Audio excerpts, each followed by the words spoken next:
श्री गणेशाय नमः। श्री सरस्वत्यै नमः। श्री गुरुभ्यो नमः। श्रुतिस्मृतिपुराणानामालयं करुणालयं नमामि भगवत्पाद शंकरं लोकशंकरं। शंकरं शंकराचार्यं केशवं बादरायणं सूत्रभाष्यकृतौ वन्दे भगवन्तौ पुनः पुनः।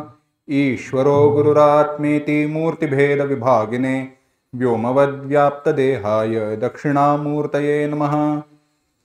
योऽन्तः प्रविश्य मम वाचमिमां प्रसुप्तां सञ्जीवयत्यखिलशक्तिधरस्वधाम्ना अन्यांश हस्तचरणश्रवणत्वगादीन् प्राणान् नमो भगवते पुरुषाय तुभ्यम्। वंशी विभूषितकरान्नवनीरदाभात् पीताम्बरादरुणबिम्बफलाधरोष्ठात् पूर्णेन्दुसुन्दरमुखादरविन्दनेत्रात् कृष्णात् परं किमपि तत्त्वमहं न जाने।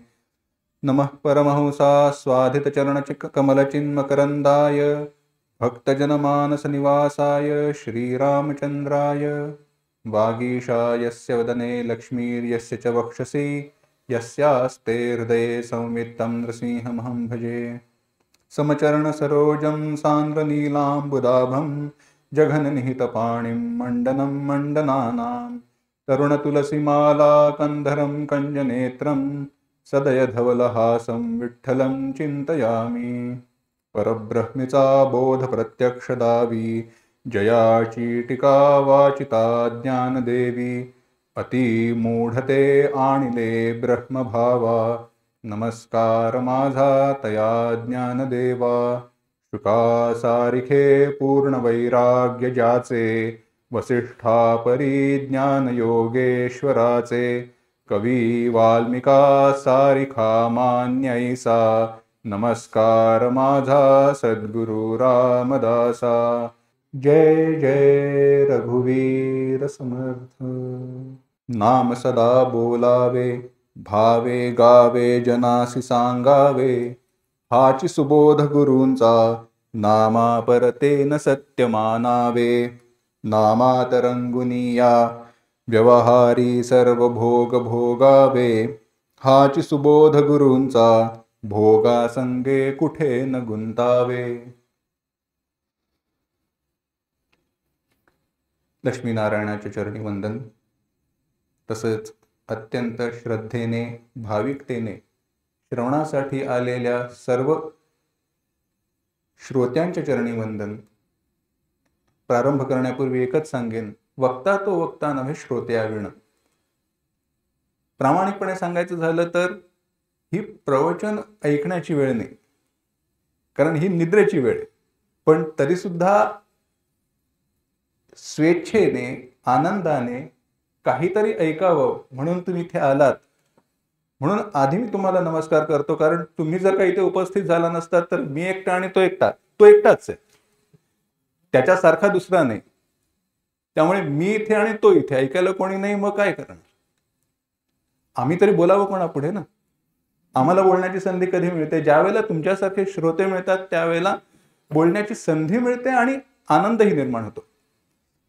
असो, ज्या वेळेला आता या उत्सवाच्या निमित्ताने विषय काय घ्यावेत याबद्दल विचारणा झाली, चर्चा झाली, त्यावेळेला एक जो विषय सुचला पहिल्यांदा तो हाची सुबोध गुरूंचा। प्रत्यक्षात 12 का 13 त्याच्यामध्ये कडवी आहेत, चरण आहेत। पण सगळं सांगत असताना किंवा सगळं सांगितल्यानंतरही विचार केला तर सुरुवातीला ज्याचं महत्व सांगितलं किंवा ज्याच्याकडे लक्ष वेधून घेतलं गेलं त्यामध्ये काय सांगितलं? नाम सदा बोलावे भावे गावे, गावे भावे जनासी सांगावे। बोलावं काय? नाम बोलावं। आता सांगा, नाम ही बोलण्याची वस्तू आहे का? किती बोलतात? म्हणजे काय? काहीतरी बोलत असतात, बडबडत असतात। मग ती वस्तू आहे का नाम? नाही। पण म्हटलं काय? नाम सदा बोलावे, नाम बोलावं। भावे गावे, गावं पण कसं? भावे, भावाने आनंदाने गावं। आणि जनासी सांगावे, नुसतं एकट्याने गायचं नाही, लोकांनाही म्हणायला सांगा, गायला सांगा। हाच गुरूंचा सुबोध आहे. आता काय आहे, खूप कौतुक झालं माझं, पण आता त्या कौतुकाला जागलं पाहिजे. आणि कसं आहे, चिंतनाला सुरुवात केली ना की विज्ञानाचा विद्यार्थी असल्यामुळे एक सवय, शब्दाचे कान पकडायचे आणि असे पिरगळायचे की तो बोललाच पाहिजे, मग आम्हाला बोलता येतं. मग विचार करा आता, हाची सुबोध गुरूंचा म्हटलं, त्याच्यामध्ये शब्द काय वापरला? सुबोध गुरूंचा. उपदेश गुरूंचा चाललं असतं, सांगावं गुरूंचा चाललं असतं. इतर शब्द उपलब्ध असताना सुबोध हा शब्द का वापरला? झालं, पहिला प्रश्न आला. आणि पुढे या पहिल्या कडव्याचा किंवा पहिल्या पदाचा अंत करत असताना म्हणालेत, नामापरते सत्य न मानावे. नामापेक्षा वेगळं सत्य काही मानू नका. सगळ्याची मी उत्तरं देणारे आधी प्रश्न उपस्थित करतो. पुढे म्हणालेत, नामात रंगून या व्यवहारी सर्व भोग भोगावे. सगळ्या नामामध्ये रंगायचं आणि सगळे भोग भोगायचे. मला सांगा, तुम्हाला तळलेलं आईस्क्रीम मिळेल का? आता आजच आपण संध्याकाळी आईस्क्रीम खाल्लं म्हणून आता तेच उदाहरण देतो. तळलेलं आईस्क्रीम झालं असंच. एक वैद्य होता, वैद्याकडे गेला एक मनुष्य, म्हणाला, बघा हो, सर्दी पडशाचा त्रास आहे, सारखा खोकला होतो, काहीतरी उपाय सांगा. ते म्हणाले, तुम्हाला तळलेलं खाता येणार नाही, थंड पाणी पिता येणार नाही, बर्फाचा गोळा म्हणा, आईस्क्रीम म्हणा, काही सगळं वर्ज्य. म्हणाले, कधीपर्यंत हो? म्हणाले, दोन्हीने तुम्हाला त्रास होतो. अच्छा, मग गरम वस्तू खाल्ली तर चालेल? डॉक्टर म्हणाले, हो चालेल. आणि काढा असतो की नाही, उकाळा आपण काढे करतो, पण ते गरम पितो का ते थंड झाल्यानंतर पितो? थंड झाल्यानंतर पितो. म्हणजे असं काहीतरी गरम करून त्याचं सार काढलेलं असं जे काही आहे ते थंड केल्यानंतर खाल्लं तर चालेल? डॉक्टर म्हणाले चालेल. पण तुम्ही कशाला विचारताय? कारण तो मनुष्य विद्वान होता. तो म्हणाला, मी तळलेलं आईस्क्रीम खातो. पण होतं का असं सांगा? होत नाही. तुम्ही म्हणाल, हे कशासाठी? मला सांगा, व्यवहार करायचा असेल तर नामात रंगणारा मनुष्य व्यवहार करू शकतो का? आणि व्यवहारात असणारा मनुष्य नाम घेऊ शकतो का? आहे की नाही? नाम घेणारा मनुष्य व्यवहारात रंगत नाही आणि व्यवहारात असणाऱ्या मनुष्याला नाम सुचत नाही. मग हे व्हायचं कसं? नामात रंगून या व्यवहारी. आणि इथे मेख आहे, हा, नामात रंगुनिया. इथे भेद करत असताना काय करा? नामात रंगुनी या व्यवहारी, मग उत्तर सापडतं. आणि पुढे म्हणाले, हाच सुबोध गुरूंचा भोगासंगे कुठे न गुंतावे. भोगामध्ये कुठेही गुंतायचं नाही. त्यामुळे आता आपण विचार करत असताना आतापर्यंत काय काय पाहिलं तर म्हणाले, नाम नेहमी घ्यावं, लोकांना म्हणायला सांगावं, हाच गुरूंचा सुबोध आहे. व्यवहार करत असताना नामात रंगुनी राहावं. त्यामध्ये एक प्रश्न घेतला, सुबोध, हाची गुरूंचा सुबोध आहे. इथे बोध म्हणजे उपदेश आहे. अत्यंत जो काही उपदेश केला त्याचा सार काय आहे? हेच आहे की नाम घ्या. पण मग आपण घेतो का हो? आणि घेतलं तरी किती उत्कटतेने, प्रेमाने आणि आदराने घेतो, त्यामध्ये आपली कुठेतरी कमतरता आहे. त्यामध्ये आपली कुठेतरी कमतरता. याचं कारण असं आहे की अतिपरिचयात अवज्ञा. आता पूर्वपीठिका मांडून झाली आहे, त्यामुळे आता मुख्य विषयाकडे आपण येऊ. अतिपरिचयाद अवज्ञा संततगमनाद नादरो भवती मलये भिल्ल पुरंधरी चंदन तरु काष्टम इंधनम कुरुते. चंदन तरु काष्टम, चंदनाच्या झाडाचं खोड, लाकूड किती महाग आहे हो? आज त्याची किंमत काय? त्यातही पुन्हा कसं आहे, खरं ओळखायचं म्हटलं तर ते उगाळावं लागतं आणि उगाळल्यावर ते दुकानदार म्हणतो आता हे विकत घ्यायचं. मग आता ओळख करणार कशी? प्रत्यक्षात चंदनाचं जे झाड आहे त्याचा जर का वापर करायचा असेल चंदनासाठी म्हणून, तर तो वृक्ष किमान 70 वर्षाचा व्हावा लागतो, मग त्याचा कुठे उपयोग करता येतो. त्या मुळाचं वगैरे तेल काढायचं म्हटलं तर तेवढं जुनं ते असावं लागतं, फांद्यांचं चालत नाही. त्याचा तो मुख्य बुंधा असतो, त्याचे बाजूचे सगळे पापुद्रे काढावे लागतात. आतलं जे हार्डवूड ज्याला म्हणतात मराठीत, तो जो खोडाचा बुंधा असतो त्याचा वापर केला की मग ते चंदन खरं. फांद्यांचं ते लाकूड चालत नाही. पण त्या मलय पर्वतावरची भिल्लीण ते लाकूड इंधन म्हणून वापरते का? भात शिजवायला. हे का झालं? अतिपरिचयात अवज्ञा. झालं असं, एक गोष्ट सांगतो. एक आई होती, बाळाला पाजत होती आणि बाळ ओकर होतं. आई बाळाला पाजत होती, बाळ सारखं पोकून बाहेर टाकत होतं दूध.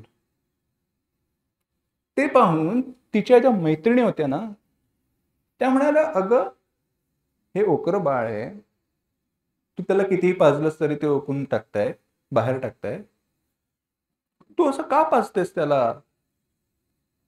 तर तिने उत्तर दिलं, बरोबर आहे तुमचं म्हणणं, मी ह्या बाळाला सारखं सारखं दूध पाजते, ते ओकून बाहेर काढताय, पण मी असं केलं नाही तर त्याच्या पोटात काय राहील ग? ते ओकर बाळ आहे, सारखं बाहेर काढताय म्हणून मी त्याला पाजलंच नाही, तर त्याच्या पोटात काही जाईल का? काही जाणार नाही.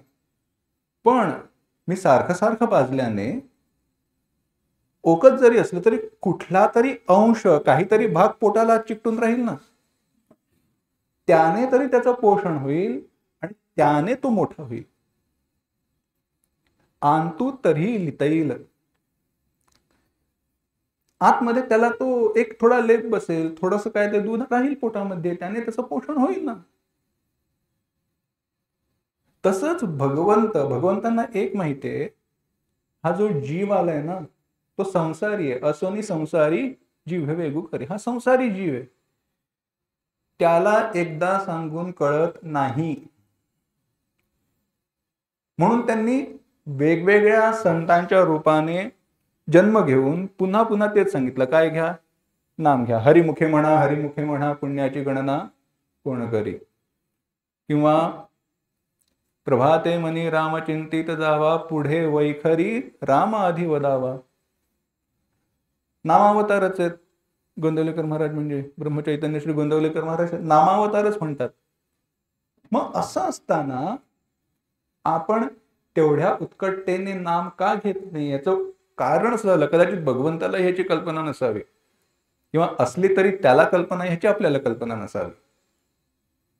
इतक्या वेळेला सांगून झालं की सगळेजण तेच सांगतात. त्यामुळे काय, एखादी गोष्ट बाजारात भरपूर ठिकाणी मिळत असेल तर त्याची किंमत जास्त, का कुठेतरीच मिळते तर त्याची किंमत जास्त? आपलं तेच आहे, सगळीकडे मिळते ना, मग त्याची किंमत नाही. कधीतरी कुठेतरी मिळाली की हो, किती शोधलं माहितीये तुम्हाला, 5,000 रुपये, 500ची गोष्ट आहे पण 5,000 रुपये देऊन घेऊन आलो. किंमत जास्त होते. हे का झालं? अतिपरिचयात अवज्ञा, अनादर झाला. मग अनादर झाला तो कोणत्या स्वरूपाचा झाला? तर आपण नाम घेत नाही असं नाही, नाम घेतो आपण, पण ते नाम घेण्यामध्ये एक कृत्रिमता आहे आणि एकांकिता आहे. म्हणजे कसं, उपासनेला जायचंय आपल्याला, 13 तासाचा रामनामाचा जप आहे, मी येतो, तासभर येतो आम्ही, हा ठीक आहे, माळ घेतलीत बसलेत, त्याच्यातला रा कुठे गेला, ज कुठे गेला आणि मग कुठे हरवला सापडत पण नाहीत. अशी माळ संपवायची असेल तर जाऊन देत, प्रवचनात सांगण्याची गोष्ट नाही म्हणून सांगत नाही. तर असं आहे. नाही, आता सांगत नाही म्हटल्यावरती कशाला सांगायचं ना. तर ठीक आहे, मग सांगतो. गळ्यात आपल्याला न कळत आपल्या गळ्यात माळ पडेपर्यंत आपल्याला पत्ता लागणार नाही. कधी पडेल ते काही कळणार नाही. सूज्ञा सांगणे न लगे असो. तर झालं असं की आपण इतक्या वेगाने म्हणतो, अरे श्रीराम जय राम जय जय राम, त्रयोदशाक्षरी मंत्र म्हटलाय.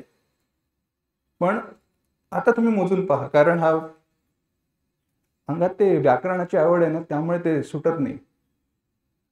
श्रीराम, आता राम मधला हा म पूर्ण आहे का अर्धा आहे हो? सांगा ना, पूर्ण आहे का अर्धा आहे?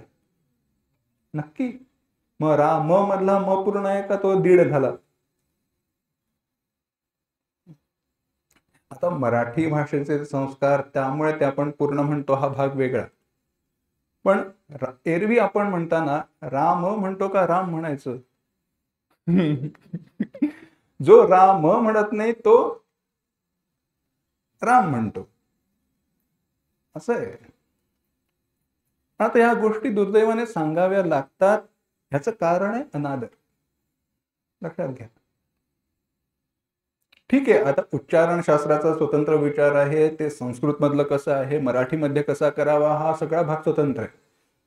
पण निदान म्हणताना श्रीराम जय जय राम, प्रत्येक अक्षराचा विचार करून त्याच्याकडे लक्ष देऊन तरी म्हणा. कारण होतं असं, तसं केलं नाही तर नामाचा जो सुबोध आहे, ज्या सुबोध या शब्दाला अनुसरून उपदेश केला की नाम घ्या, ते आपल्या अंतःकरणावरती परिणाम करत नाही.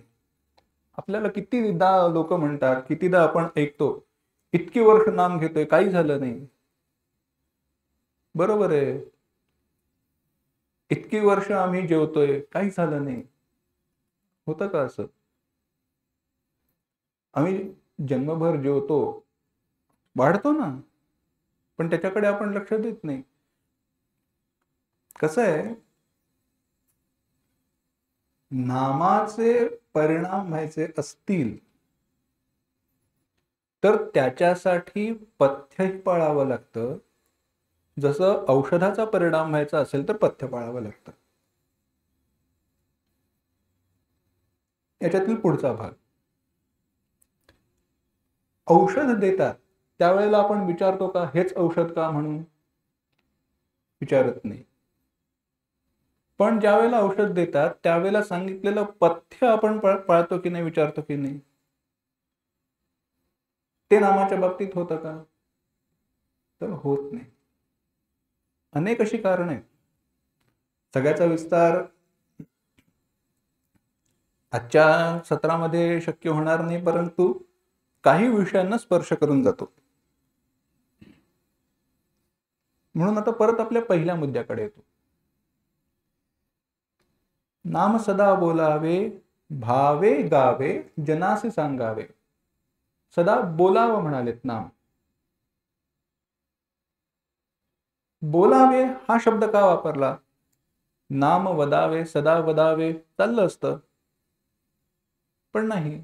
बोलावे हे असं अशासाठी म्हटलं, बोलणं आपल्याला जेवढं सहज आहे तेवढ्या सहजतेने ते नाम आलं पाहिजे. आणि जे काही माझं बोलणं आहे त्याच्यामध्ये नाम असलं पाहिजे. आणि याचाच विचार आपल्याला पुढेही जोडायचा आहे, ज्याच्यामध्ये म्हटलं नामात रंगून या व्यवहारी सर्व भोग भोगावे. आता मी बोलतोय, आता प्रवचन करतोय असं जरा चांगल्या शब्दात म्हटलं पाहिजे, पण बोलणंच आहे, त्याला काय वाईट वाटून घेण्यात काही तात्पर्य नाही, अर्थ नाही, परंतु असो. पण मग हे बोलत असताना नाम कुठनं आलं, कसं आलं, काय करायचं सांगतो. रासक्रीडेचा प्रसंग आहे. भगवंतांनी रासलीला केली. त्या रासलीलेमध्ये भगवंत अनेक झाले. रासामध्ये काय झालं तर सगळ्यांनी वर्तुळाकार रचना केली, नृत्य केलं, हे सगळं जे आहे त्याच्यामध्ये वर्णन आलं. अंगना अनंगना, अंगना म्हणजे स्त्री, अनंगना म्हणजे पुरुष. तर दोन गोपिकांच्या मध्ये एक कृष्ण आणि दोन कृष्णांच्या मध्ये एक गोपी, अशी त्यांची रचना झाली. आणि प्रत्येक गोपीला वाटलं की कृष्ण माझ्या बरोबरच रासक्रीडा करतोय. मग आता पहा, दोन गोपिकांच्या मध्ये एक कृष्ण, दोन कृष्णांच्या मध्ये एक गोपिका, असं व्हायचं असेल तर एका ओळीत पाहिजे का वर्तुळात पाहिजे? वर्तुळात पाहिजे. एक गोपी दुसऱ्या गोपीच्या बाजूला आहे का? नाही. एक कृष्ण दुसऱ्या कृष्णाच्या बाजूला आहे का? नाही. दोन गोपिकांच्या मध्ये कृष्ण आहे, दोन कृष्णांच्या मध्ये एक गोपिका आहे. जपमाळे ना, जपमाळ, जपमाळेमध्ये जे मोठे मणी असतात त्यांच्यामध्ये छोटे छोटे आपले मणी असतात किंवा गाठ असते. सगळे मणी एकत्र जोडले, जप करता येईल का? हो, करता येत नाही. नुसतीच गाठीला गाठ लावलेली आहे, जप करता येईल का? नाही. कधी विचार केलाय माळ अशीच का? ह्याचे पुष्कळ कारण आहेत, दोनच सांगतो.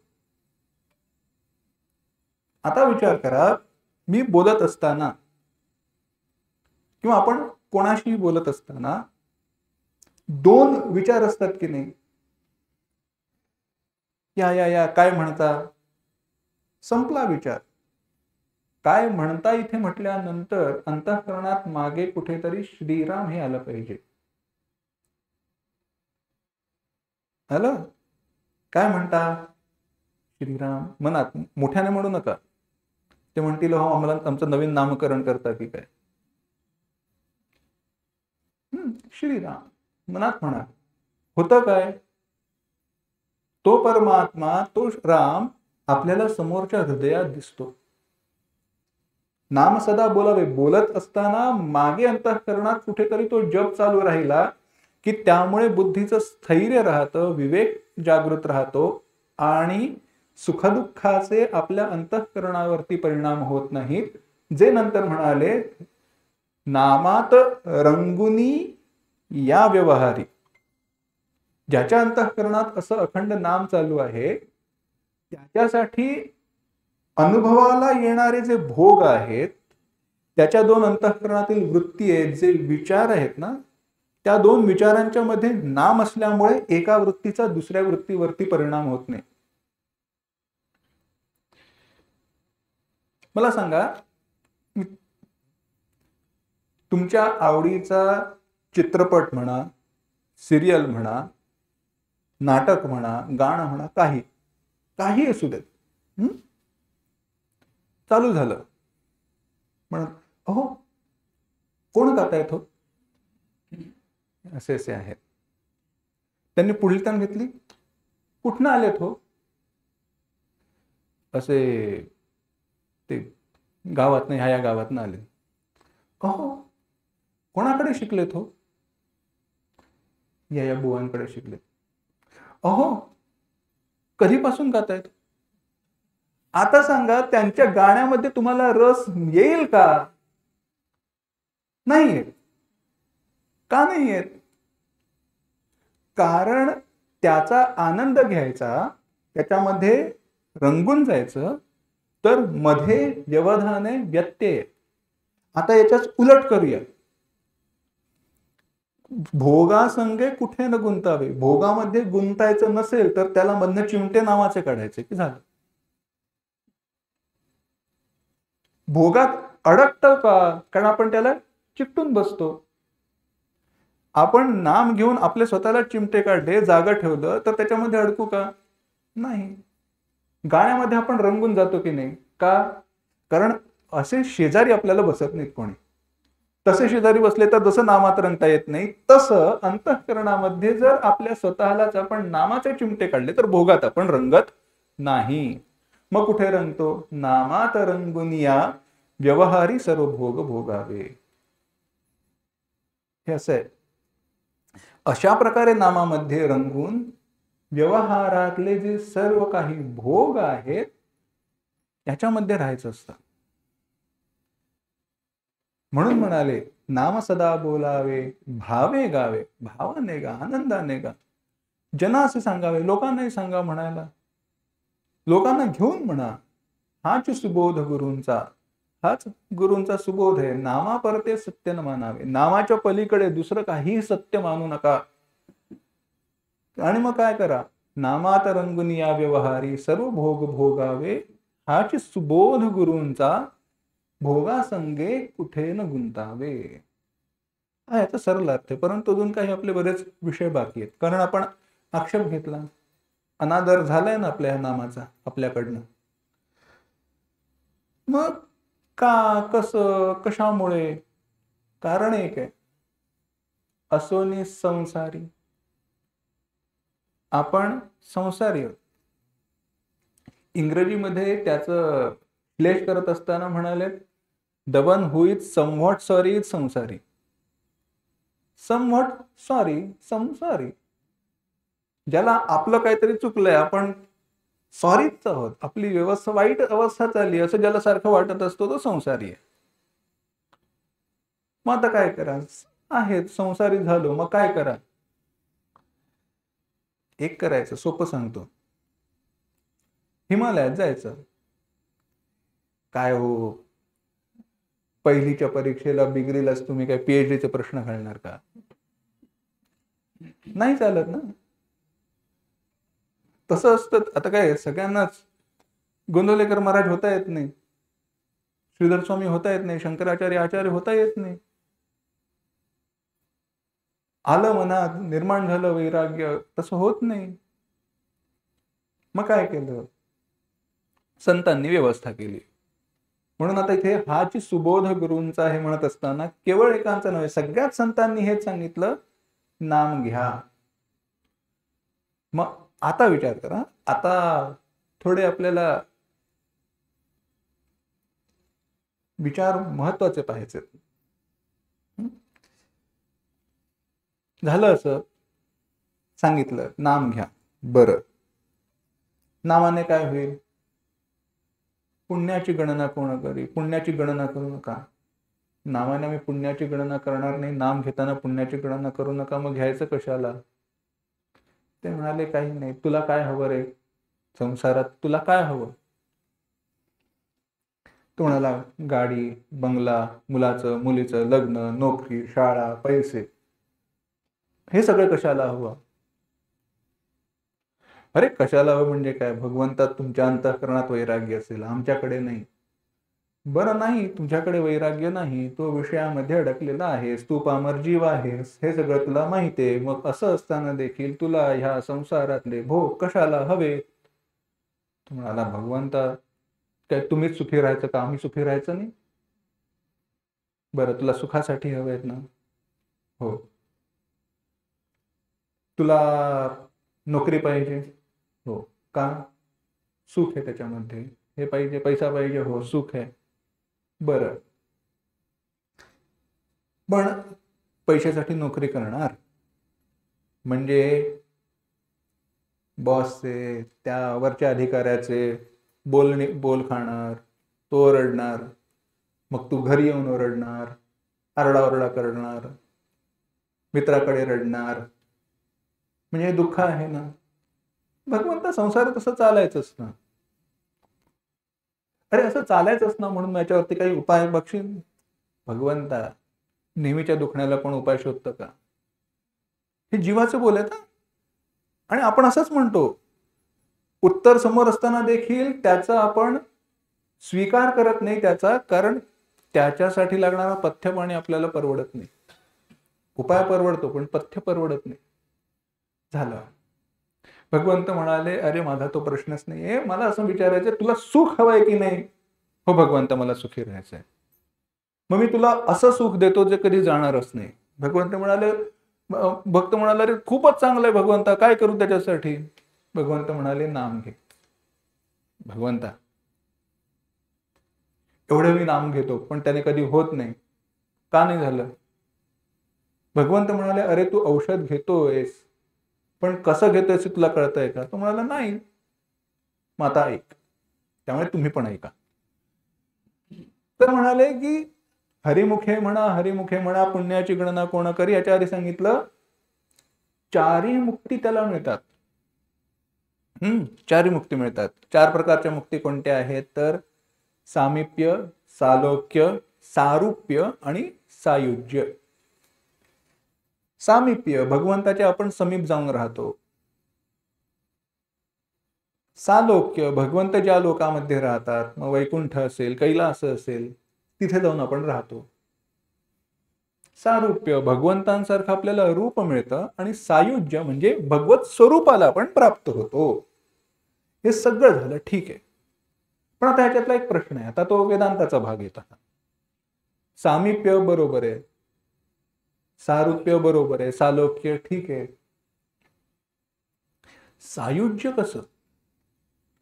कारण वेदांचा, शास्त्रांचा उपदेश आहे की ज्ञानानेच मोक्ष मिळतो, ज्ञानाशिवाय मोक्ष मिळत नाही.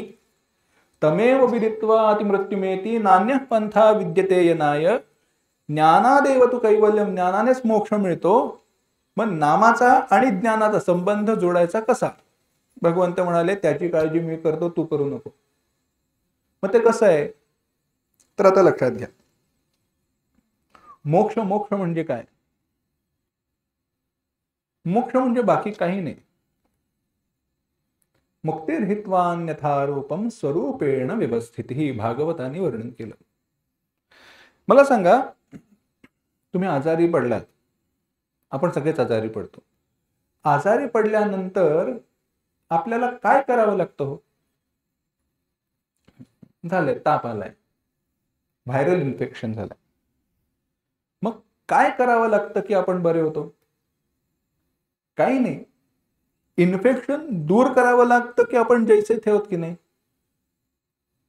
बरोबर आहे का? आपल्याला आपण बरे व्हायला हवं म्हणून काही वेगळं करावं लागतं? रोग दूर झाला की आपण निरोगीच आहोत. रोगार्थस्य रोग निवृत्तौ स्वस्थता. लक्षात घ्या. बरं व्हायचं असेल तर रोग दूर करावा लागतो, बाकी काही करावं लागत नाही. तसंच मुक्त व्हायचं असेल तर जे आपण नाही होत ते दूर करावं लागतं, की आपण मुक्तच आहोत. आपण स्वतःला बद्ध समजलोय, आपण स्वतःला बद्ध मानतो, हा आपला दोष आहे. त्याला भगवंत तरी काय करणार? थोडं पुढे जाऊन सांगतो, भगवंतांनी बंधही निर्माण केला नाही की मोक्षही निर्माण केला नाही. भगवंतांनी सृष्टी निर्माण केली, त्यामध्ये बंध आणि मोक्ष हे आपण निर्माण केले. आता म्हणाल हे जरा डोक्यावर न चाललंय. अगदी सोपं सांगतो. आपण मगाशी विषय झाला, लोकांचं भलं, काहीतरी चांगलं करावं म्हणून संस्था निर्माण करतो, उभारणी निर्माण करतो. संस्था काहीतरी एखादं मंडळ म्हणा किंवा संस्थेची सुरुवात करतो. आता ती संस्था योग्य चालावी याच्यासाठी नियम करावे लागतात की नाही? बरोबर, नियम करावे लागतात, केलेच पाहिजेत. व्यवस्था येते. ती व्यवस्था निर्माण केल्यानंतर ती संस्था स्वतंत्र झाली का बंधनात पडली? हो, झालं ना, बंधनात पडली. तसंच आहे, आपण संसारात आलो आणि आपल्यावरती नियम घालून घेतले. मग संसारी झाल्यावरती नियमांचं पालन केलं पाहिजे. पण मग ते नियमांचं पालन का करा? संसारातून मुक्त होण्यासाठी करा. मुक्तिर्हित्वा अन्यथा रूपम, मी जे नाही, हा जीव मी नाही, मी प्रत्यक्ष परमात्माच आहे हे जाणणं म्हणजे माझं जीवत्व बाजूला टाकलं की मी मुळात आहे तोच आहे. पण हे व्हायचं कसं, कशामुळे होईल? मग ते ज्ञानाने होईल. हे ज्ञान कुठनं मिळेल? ते म्हणाले, काही नाही, करा वेदांताचा अभ्यास, गुरुचरणांकडे जा, गुरुपसदन, गुरूंकडे जा, त्यांची सेवा करा. वैज्ञानाचा कुरठा तेथे सेवा हा दारवंठा, स्वाधीन करी सुभटा ओळगोनी, तनु मनु जीवे चरणासी लागावे, अगर्वता करावे दास्य सकळ, मग अपेक्षित जे आपुले तेही सांगती पुसिले, तेणे अंतःकरण बोधले संकल्पा नये. माऊलींनी सांगितलं त्याच्यासाठी आधी गुरूंकडे जावं, त्यांची सेवा करावी, मग त्यांना प्रसन्न करून घ्यावं, आणि त्यांनी प्रसन्न करून माग तुला काय मागायचंय ते असं म्हटल्यानंतर संसाराचं काही न मागता आपल्याला अपेक्षित असणारं जे परमसुख जे आहे ते मागावं. मग ते उपदेश करतात, तेही सांगती पुसिले, तेणे अंतःकरण बोधले. अंतःकरणात तो ज्ञानाचा उदय होतो, मग मन संकल्पाला येत नाही, संसाराला येत नाही. बरं, ठीक आहे. आता लक्षात द्या, हे सगळं व्हायचं असेल तर याच्यामध्ये नाम कुठून आलं? याचा आणि नामाचा संबंध काय तर आहे, आणि इतका सुंदर संबंध आहे. एक दृष्टांत सांगतो म्हणजे लक्षात येईल तुमच्या. आता खालचा आपला हा रस्ता आहे. आता येत असतानाच काकांनी त्या बत्तीचा विषय काढला की आता हे विजेचे दिवे नव्हते, पूर्वी बत्त्या असायच्या. आता विचार करा, रात्रीच्या वेळेला एक मनुष्य असा तिकडनं लांबनं येतोय, एस टी स्टँडच्या त्या बाजूने येतोय, आणि इथे एक बत्ती लावलेली आहे. इथे काय बत्ती लावलेली आहे, त्याला ती लांबनं बत्ती दिसली. रात्रीचा अंधार आहे, एकटाच येतोय, समोर काहीतरी चमकतंय, छान प्रकाशमान असं तेजस्वी काहीतरी गोल आहे. हे दिसल्यानंतर त्याच्या डोक्यात विचार आला, काय माझं भाग्य आहे, लक्ष्मीनारायणाच्या आवारात आलो आणि एवढं मौल्यवान माणिक सापडलं, क्या बात आहे. त्याला काय वाटलं, इथे कोणतं तरी प्रकाशमान रत्न आहे, म्हणून ते रत्न मिळावं, त्या रत्नाची प्राप्ती व्हावी, म्हणून तो तिकडनं वेगाने निघाला. आला आला आला आला आला आणि जवळ येऊन पाहतो तर कीर्तन सुरू व्हायचंय, म्हणून लक्षात यावं म्हणून बाहेर बत्ती लावून ठेवलेली आहे. आता माझे प्रश्न नीट ऐका. त्याने माणिक पाहिलं की बत्ती पाहिली? त्याने दोन्ही पाहिलं नाही, त्याने प्रकाश पाहिला. त्याने ज्या वेळेला पाहिलं त्यावेळेला त्याला ना बत्ती दिसली ना माणिक दिसलं. त्याला रत्नही दिसलं नाही की त्याला बत्तीही दिसली नाही, त्याला प्रकाश दिसला. आणि तो प्रकाश पाहून तो काय म्हणाला, हे काय आहे, रत्न आहे, माणिक आहे, मला घेतलं पाहिजे. आता प्रकाशाला माणिक समजणं किंवा प्रकाशाला रत्न समजणं किंवा प्रकाशाला बत्ती समजणं योग्य आहे का? योग्य आहे. प्रकाश म्हणजे बत्ती का? प्रकाश म्हणजे दिवा का? नाही, दिव्याचा प्रकाश असतो पण प्रकाश म्हणजे दिवा नाही. रत्नाचा प्रकाश असतो पण प्रकाश म्हणजे रत्न नाही. त्यामुळे प्रकाशाला प्रकाश सोडून दुसरं काहीतरी समजणं बरोबर नाही. असू दे. काका म्हणाले पेशव्यांच्या काळापासूनचं मंदिर आहे, पेशव्यांनी इथे बांधलं. उत्खनन करत असताना खरंच इथे रत्न सापडलं मौल्यवान, ते लोकांना दाखवण्यासाठी म्हणून ठेवलेलं आहे. आणि विश्वास असल्यामुळे असंच उघड्यावरती ठेवलेलं आहे, कोणी घेऊन जाणार नाही. हा मनुष्य आला, त्याला प्रकाश दिसला, त्याला वाटलं अरे काय मौल्यवान रत्न आहे, पाहूया तरी, म्हणून तो वेगाने आला. दृष्टांतात थोडा बदल झालेला आहे. तो तिकडनं निघाला, त्याला प्रकाश दिसला, त्याला वाटलं रत्न आहे, माणिक आहे. तो आला आणि त्याला काय सापडलं? हो, बत्ती सापडली का माणिक सापडलं? माणिक सापडलं ना.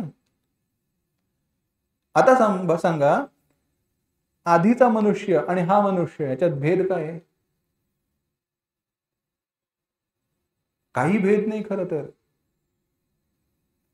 आधीच्या मनुष्यानेही प्रकाशच पाहिला, नंतरच्या मनुष्यानेही प्रकाशच पाहिला, दोघांनीही प्रकाशच पाहिला. पण एकाने प्रकाशाला दोघांनी प्रकाशाला रत्नच समजलं, पण एक ज्याला रत्न म्हणत होता त्या ठिकाणी काय होती? बत्ती होती.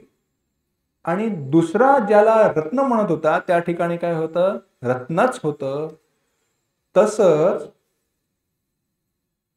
हे सुख आहे आणि हेची सर्व सुख आहे असं आपण संसारातल्या भोगांना म्हणतो, प्रत्यक्षात ते तसं नाही आणि आपण संसारात अडकतो. हे आपलं पहिल्या मनुष्यासारखं होतं. पण त्याच ठिकाणी आता जर सांगितलं संसारात, बघा, संसारात परमात्मा आहे का नाही? तर विचार करून सांगा, संसारात परमात्मा आहे का नाही? नाही म्हणाल तर संसार कोण चालवतो? आणि आहे म्हणाल तर संसार का आहे? याचं कारण असं आहे पण दिसत नाही, दिसला तर संसार असत नाही, तिथपर्यंत पोहोचवणार हे नाम आहे. आता तात्विक विचारामागचं सांगतो. झालं कसं? याला अयथावस्तु विज्ञानात फलम लभ्यत ईप्सितम काकतालीयत सोयम संवादी भ्रम उच्यते. वर्णन करून सांगितलं उपासनेमध्ये. उपासनेच्या दृष्टीने विचार आला, त्यामध्ये उपासना सगुण उपासना असेल, निर्गुण उपासना असेल, त्यानेही ब्रह्मज्ञानाची प्राप्ती कशी होते हे सगळं सांगत असताना हे सगळं वर्णन केलं. हाच दृष्टांत दिला, मणिप्रभा मणिभ्रांती आणि दीपप्रभा मणिभ्रांती. हे सगळं सांगून प्रकाश आहे, रत्नाचा प्रकाश आणि रत्नाच्या प्रकाशावरती रत्नाचा झालेला आभास आणि दिव्याच्या प्रकाशावरती रत्नाचा झालेला आभास, ह्या सगळ्याचं वर्णन केलं, विस्तार केला. हाच दृष्टांत आहे. परंतु इथे तत्व हे आहे की ज्या वेळेला आपल्या परिचयाची जी वस्तू आहे, जिला रंग आहे, रूप आहे, संसारामध्ये आपल्याला सहजतेने उपलब्ध आहे, त्याच वस्तूच्या ठिकाणी ते परब्रह्म आहे असं ज्या वेळेला सांगितलं जातं, त्यावेळेला आपण त्याचा शोध घेत पोहोचतो. त्यावेळेला आपण त्या वस्तूपर्यंत पोहोचत नाही, त्या ठिकाणी असणाऱ्या परब्रह्मापर्यंत पोहोचतो. जसं प्रत्यक्षात प्रकाश म्हणजे रत्न नव्हे, पण त्या प्रकाशाला पाहून त्याला जसं वाटलं ते रत्न आहे आणि तो रत्नाचाच प्रकाश होता आणि तो चालत चालत त्या रत्नापर्यंत पोहोचला. तसंच ज्या वेळेला संसारामध्ये आपण नाम घेतो, त्यावेळेला संसारामध्ये आपल्याला तो संसार दिसत नाही, त्या ठिकाणी असणारं जे परब्रह्म आहे ते प्राप्त होतं. मग हे कसं होतं? तात्विक विचार जास्त सांगत नाही, कारण मला एक पुढचा महत्वाचा विचार सांगायचा आहे. पण ज्ञानाचा ज्या वेळेला विचार येतो ना, त्यावेळेला ते ब्रह्मज्ञान, तो अनुभव व्हायचा असेल तर महावाक्याचा उपदेश व्हावा लागतो. महावाक्याचा उपदेश म्हणजे तत्त्वमसी महावाक्याचा उपदेश, ते परब्रह्म मी आहे. महाउपदेश आपल्याला झाला का? झाला. इतक्या वेळेला ऐकलेला आहे, तो राम मी. कशी गंमत आहे पहा. या संसार सागरातले मीन मेंटॅलिटीचे आपण मीन आहोत. मीन म्हणजे मासे, आणि आपली मेंटॅलिटी कशी आहे? मीन आहे, दुसऱ्याचं भलं बघवत नाही. आणि मग असे आपण जे मीन आहोत त्याचं आपल्याला रूपांतर कशात करायचं आहे? मी न. आपण आहोत मीन, मासे, त्याचं आपल्याला काय करायचं आहे? मी न. मग त्याच्यासाठी काय करावं? नाम घ्यावं. नाम घेतलं की काय होतं? नामी कळतो. नामी कोण आहे? परमात्मा आहे. तो कसा आहे? ना मी. ना मी म्हणजे मी नाही. म्हणजे आपण मी आहोत, त्याचं मी न याच्यात रूपांतर व्हायचं असेल तर नाम घ्या, त्यामुळे नामी कळेल आणि मग आपण काय म्हणू? नामी. राम करता आहे हे म्हणायचं असेल, मी नाही, मी ना, ना मी, ते म्हणायचं असेल तर काय करावं लागेल? नाम हे घ्यावं लागेल. मग हे नाम कोणतंही असू दे, रामकृष्ण गोविंद कुठलंही घ्या, त्या प्रत्येक नामामध्ये तो विचार दडलेला आहे. आता हे सगळं कशासाठी, का, सांगतो. काय आहे, नोकरीच्या निमित्ताने म्हणजे वर्णन केलं की लवकर अध्यात्माची आवड वगैरे, अध्यात्माची आवड असली तरी याकडे म्हणजे या विषयाकडे म्हणा किंवा या मार्गाकडे वळण्यासाठी काहीतरी निमित्त असावं लागतं. आणि भगवंताच्या कृपेने ते लवकर पाहायला मिळालं. कारण झालं असं की नोकरीच्या निमित्ताने ज्या लोकांशी संपर्क आला ते कोट्याधीश होते. कोट्याधीश म्हणजे कसं की ज्यांच्या गाड्यांच्या किमती कोट्यांमध्ये आहेत, लाखांमध्ये आहेत असे. आणि त्यांच्याशी संपर्क आला, अगदी जवळून आला. आणि ते लोक म्हणायचे, तुम्हाला काय सांगू, त्यांना असणारे त्रास आमच्या समोर व्यक्त करायचे. मी विचार केला, हे कोट्याधीश लक्षाधीश माणसं आणि ह्यांना त्रास. अरे ह्यांना भाजीचा भाव वाढला तरी विचार करावा लागत नाही आणि हे एवढे त्रासात का, चिंतेत का? कारण मोठ्या माणसांची मोठीच दुखणी असतात, म्हणून त्यांचं रडणंही मोठं असतं. पण त्यांच्या भपकाऱ्यापुढे आपल्याला ते ऐकू येत नाही.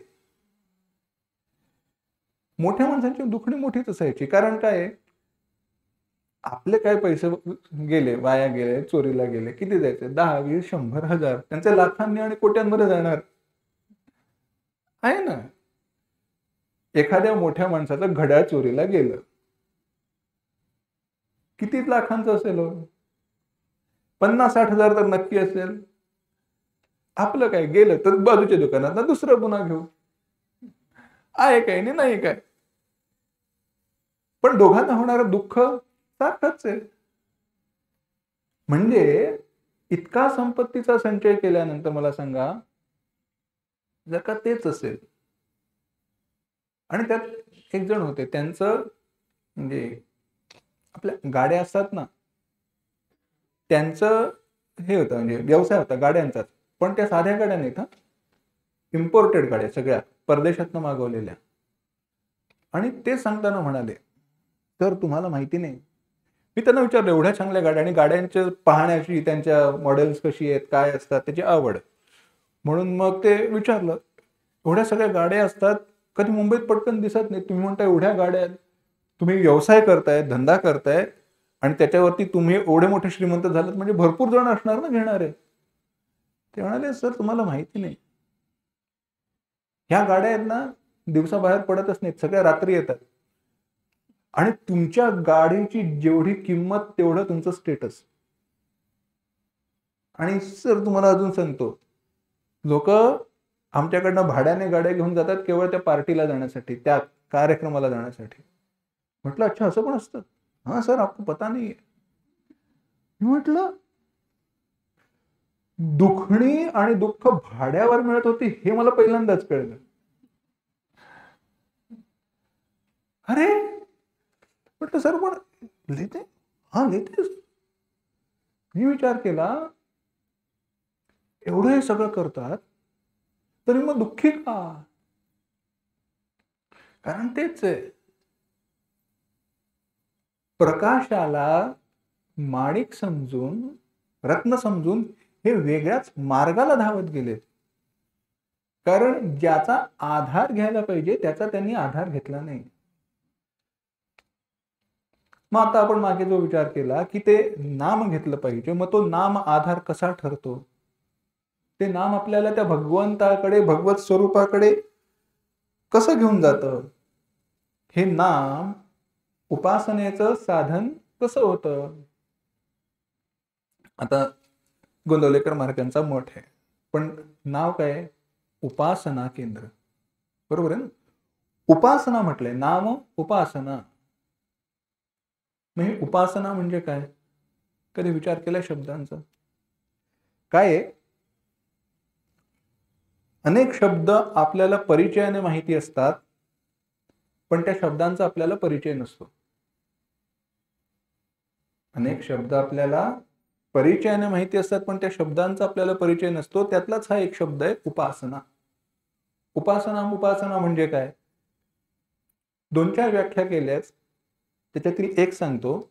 उपासनम नाम. आचार्यांनी भगवद्गीतेवरचं जे भाष्य आहे, त्या भाष्यामध्ये ही व्याख्या दिली आहे.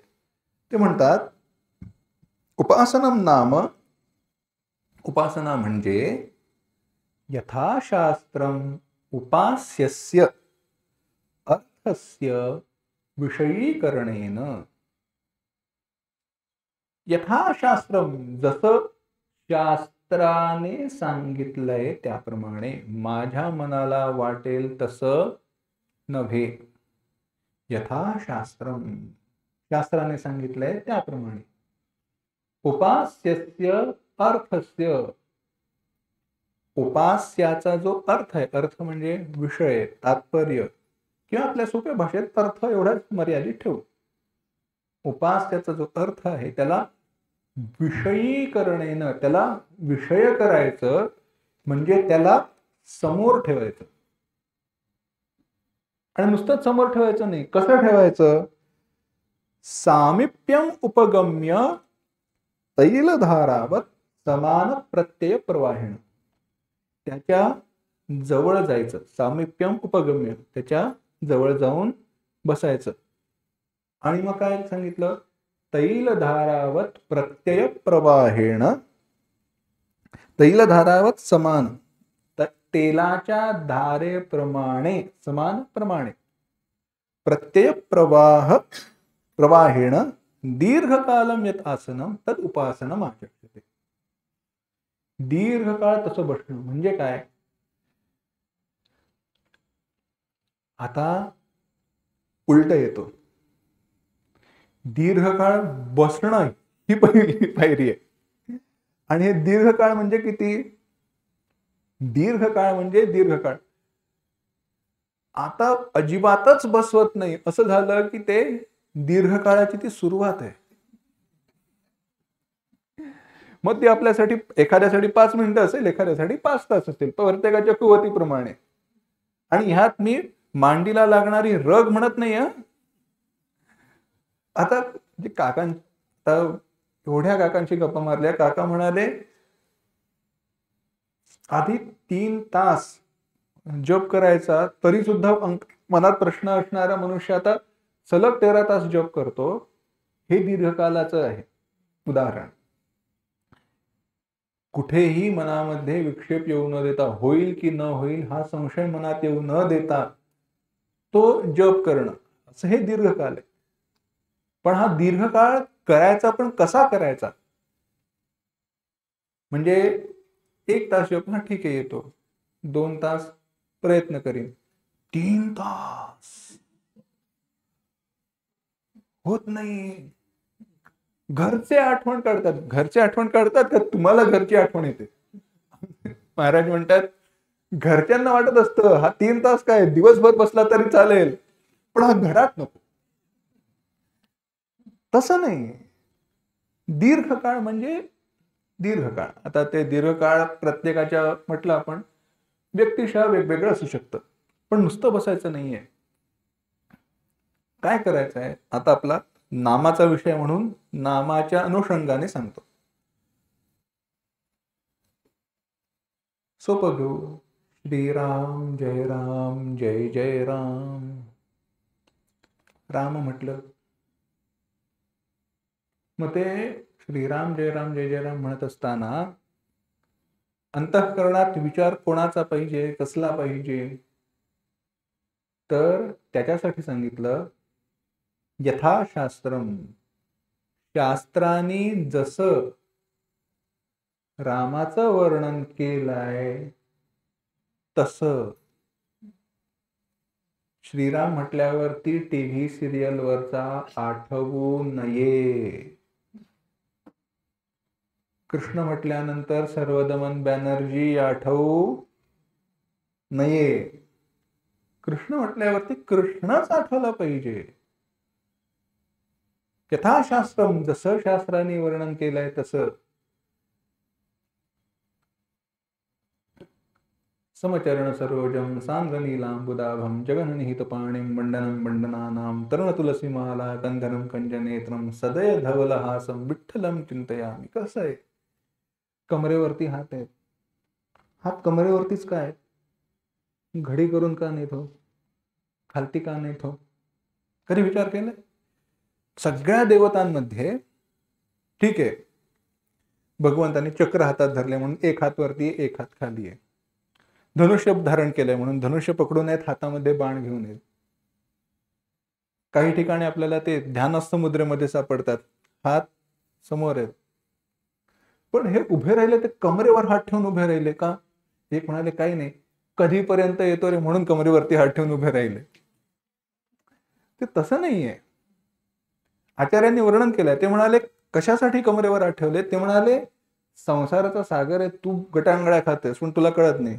एवढाच खोल आहे, ये माझ्याकडे चालत. एवढाच खोल आहे, तू उभा राहा की होईल सगळं. म्हणून ते कमरेवरती हात ठेवलेत.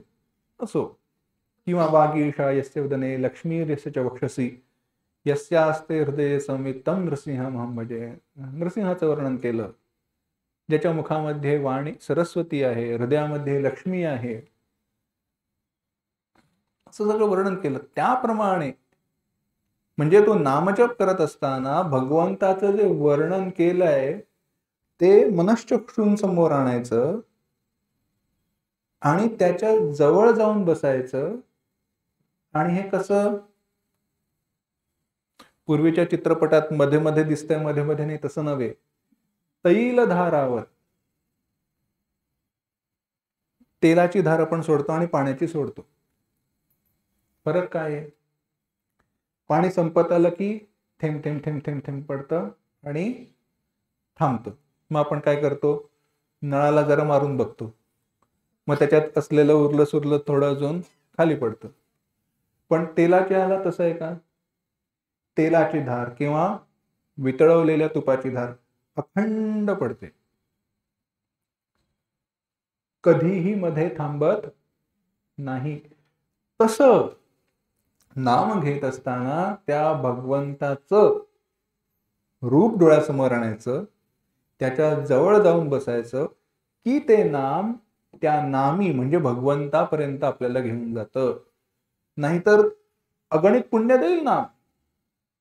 नाम आपल्याला पुण्य देत नाही असं नाही, नाम पुष्कळ पुण्य देतं. किती पुण्य देतं? नामाने मिळणारं जे पुण्य आहे त्याची तुलना करत असताना सांगितलं, एकोपि कृष्णस्य कृत प्रणामः दशाश्वमेधावभृतेन तुल्यः दशाश्वमेधी पुनरेति जन्म कृष्ण प्रणामिन पुनर्भवाय. एकदा तो भगवंत कृष्णाला प्रणाम करा, एकदा रामाला नमस्कार करा, एकदा लक्ष्मीनारायणाला नमस्कार करा, एकदा त्याचं नाम घ्या. कसं घ्या? अंतःकरणपूर्वक घ्या, सहृदय अंतःकरणाने घ्या. त्याच्याशिवाय माझा दुसरा कोणी नाही, फक्त एकदा घ्या. तसं एकदा घेतलं की त्याच्यापासून मिळणारं जे पुण्य आहे ते 10 अश्वमेध यज्ञ करण्याचं जे पुण्य आहे त्याच्यासारखं आहे. 10 अश्वमेध पुण्य करणारा जो आहे, 100 अश्वमेध जो करतो त्याला इंद्रपदाची प्राप्ती होते. पण तो 100 अश्वमेध करणारा असेल नाही तर 10 अश्वमेध करणारा असेल, त्याला पुण्य संपल्यानंतर पुन्हा जन्माला यावं लागतं. या नामधारकाला पुन्हा जन्माला यावं लागत नाही. असं हे नाम आहे. पण ते कसं घेतलं तर ते सहृदय अंतःकरणाने घ्यावं लागतं आणि त्यातही ते भगवंताचं रूप डोळ्यासमोरून घ्यावं लागलं. मग तिथपर्यंत पोहोचायच्या आधी सांगितलंय म्हणून नाम घ्या, जसं जमतंय तसं घ्या. तिकडनं आपली पावला पावलाने सुरुवात आहे.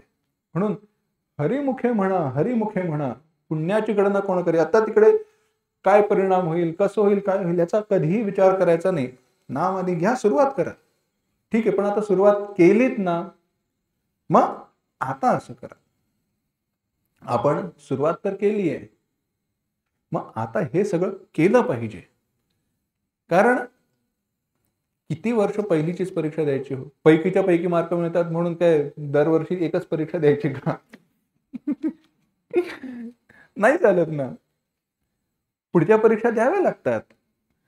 नाहीतर वाटलं दुसरीच्या परीक्षेला पैकीच्या पैकी मिळाले, पुढच्या वर्षी हीच देतो. लोकांना सांगता येईल, दरवर्षी मी पैकीच्या मार्कांनी पास झालो. अरे पण दरवर्षी तू तीच परीक्षा दिलीस हे कोण सांगणार? नाही ना चालत. कुठेतरी आपली प्रगती आपण साधनेत केली पाहिजे. मग तीही अशी आहे. म्हणून ते नाम घेताना आता आपण म्हणून नवीन काय शिकलो? काही नाही. नाम घेत असताना ते जे एक तत्व आहे ना, ते दृढ धरी मना, ते मनामध्ये दृढ करायचं. आता जिभेला मनाला नामाची सवय झालेली आहे. मग आता त्या नामाच्या सोबत तो जो नामी आहे ना, तो जो भगवंत आहे ना, तो अंतःकरणात दृढतेने धारण केला पाहिजे, हृदयामध्ये तो साठवून ठेवला पाहिजे. कारण काय आहे, आता तत्वाचा विषय सांगतो. राम अक्षर किती आहेत? र म्हणजे रेप, अ आणि म. राम म्हणजे काय तर वर्णन केलं गेलं रामतर तापनीय उपनिषदामध्ये. रमन्ते योगिनो नन्ते नित्यानंदे चिदात्मनि. अनंते चिदात्मनि योगिनः रमन्ते. रमू क्रीडायाम नावाचा धातू आहे, त्यापासून राम या शब्दाची उत्पत्ती झाली. मग तो रमू म्हणजे जो राम आहे तो म्हणजे रमंती. कशामध्ये? अनंते चिदात्मने. तो चिदात्मा, तो जो परमात्मा आहे त्याच्यामध्ये योगिनः रमन्ते. इति राम पदे नासौ परम ब्रह्माभिधीयते. त्यामुळे ते राम हे जे पद आहे ना, ते त्या परब्रह्माचं वाचक आहे. तस्य वाचकः प्रणवः योगसूत्र आलं. त्याचा वाचक आहे, सांगणार. त्यामुळे ज्या वेळेला आपण राम असं म्हणतो त्यावेळेला ते रूप आणि त्या मागचं असणारं तत्व प्रत्येक नामाबरोबर आपल्या अंतःकरणात उत्पन्न झालं पाहिजे. कसं? जसं घंटेवरती आघात केल्यानंतर म्हणजे त्या टोलावरती आघात केल्यानंतर, घंटेचा आघात झाल्यानंतर, टाळांचा आघात झाल्यानंतर त्याच्या मागून येणारा आवाज जसा आपल्या मनामध्ये गुंजारव करतो, त्याप्रमाणे ते राम हे नाम घेतल्यानंतर समोर असणारं रूप, त्याचं स्वरूप हे आपल्या मनात राहिलं पाहिजे, त्यांनी गुंजारव केला पाहिजे. यासाठी लागणारा जो अवकाश आहे ना, तो अवकाश म्हणजे जपमाळेतल्या 2 मण्यांमधला छोटा मणी आहे किंवा ती गाठ आहे. आता आलं लक्षात? एकदा श्रीराम जय राम जय जय राम म्हटल्यानंतर पुढे जात असताना ही जी मधली जागा आहे ना, त्यामध्ये ते रूप आपल्या हृदयामध्ये आलं पाहिजे. आणि मग ते अखंड व्हायला लागलं किंवा आपण नामीशी एकरूप होतो. आणि ते ज्या वेळेला अनुभवाने, साक्षात्काराने त्याच्याशी एक होतो की नाही, किंवा त्यावेळेला मी ना हे म्हणावंही लागत नाही, आपण होऊनच जातो. हे असं आहे. कारण असं आहे, आता म्हणाल हे सगळं झालं, बरं एवढं सगळं सांगितलं, थोडक्यात सगळं नामाचं महत्व आणि सामर्थ्य सांगतो आणि आपल्या सगळ्या या चर्चेला, चिंतनाला पूर्णविराम देतो. असं पहा, आकाश केवढं व्यापक आहे? किती व्यापक आहे? पुष्कळ म्हणाल, पण पुष्कळ म्हणजे किती? अनंत आहे. कुठे आहे आकाश? सांगा, कुठे आहे आकाश? वरती बघू नका. आपल्या दोघांमध्ये, आपल्या सगळ्यांमधली जागा आहे ना, तेही आकाशच आहे. एवढंच कशाला? आपल्या शरीराच्या आतही आकाश आहे, बाहेरही आकाशच आहे. एवढं आकाश व्यापक आहे. पण एका शब्दाने सांगायचं झालं तर कसं म्हणाल? आकाश. झालं. एवढं मोठं व्यापक असणारं आकाश केवळ ते एका नामामध्ये सामावलं की नाही, आकाश झालं. मग तो परमात्मा अख्खा जो व्यापक आहे, त्याला कवेत घ्यायचं असेल तर काय हवं? नाम भगवंताचं, बाकी काही नाही. कारण वागर्थ विभसंपृक्तो वागर्थ प्रतिपत्तये जगतः पितरो वंदे पार्वती परमेश्वरो. वाणी आणि वाणीचा अर्थ याच्यामध्ये जसा भेद नाही, तसं नाम आणि नामी ह्याच्यामध्ये भेद असत नाही. परंतु ते भगवंताचं नाम असावं लागतं तरच. नाहीतर आग म्हणणाऱ्याचं तोंड पळलं असतं. बरोबर आहे ना? राम म्हटल्यानंतर राम आपल्याला सापडतो. का? कारण नाम आणि नामी यांच्यामध्ये अभेद आहे. पण तो का? कारण तो पारमार्थिक आहे, ते परतत्व आहे. ते या संसारातलं नाही. संसारातल्या प्रत्येक शब्दामध्ये तो शब्द आणि त्या शब्दाने सांगितलेला विषय किंवा ती वस्तू त्यामध्ये भेद राहणारच आहे. नाहीतर आग म्हणणाऱ्याचं तोंड पळलं असतं किंवा नुसतं आग म्हणून अग्नी सापडला असता. अन्न, भात म्हणून भात मिळाला असता. तसं होत नाही, कारण ते सगळं संसारातलं आहे. भगवंताचं जे नाम आहे ते त्याच्यापासून भिन्न नाही, हे जाणून आता नाम घेतलं पाहिजे. म्हणूनही भगवंताचं नाम घ्या, कारण नाम त्या नामीकडे घेऊन जातं, जेणेकरून आपण मी ना ह्या आपल्या स्वरूप स्थितीला आपण प्राप्त होऊ. आणि मग त्याने काय होईल? काही नाही. आपली सगळी पापं लयाला जातील आणि सगळ्या दुःखातनं आपल्याला तारून नेण्यासाठी भगवंत स्वतः धावत येतील. जसे भक्त प्रल्हादासाठी धावून आले.